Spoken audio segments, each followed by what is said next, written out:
What would be your vote for the worst road for you to drive on? Richmond. Yeah, why? Because traffic's terrible and the closures are miserable. Bloor, west on Bloor. The bike lanes that don't go all the way, and getting over there is just really hard because you're this tight with all the cars.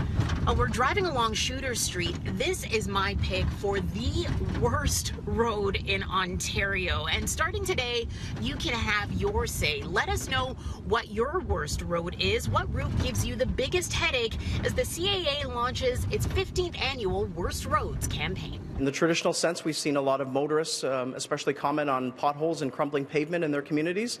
But we're hearing feedback a lot more from cyclists and even transit riders themselves.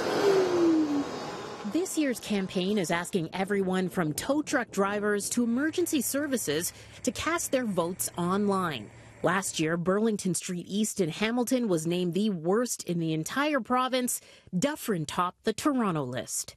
Most people in Ontario don't fall only into the category of driver or pedestrian or cyclist. We're all of those things. So it's an opportunity, to remind people just because it's the CAA campaign doesn't mean you can't think about that bike commute or your walk, your walk to school.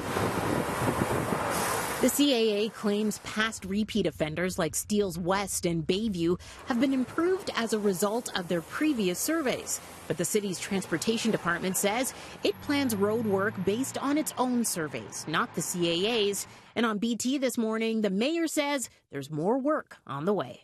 If you go back to the beginning when I took this office, we had, I think, 5 of the top 10. We're down to 2 of the top 10 worst roads in Ontario, and one is Dufferin and one is Yonge Street, and both are slated to have work done. I mean, for example, Dufferin will have work done downtown around Dundas and also up around the 401 this year.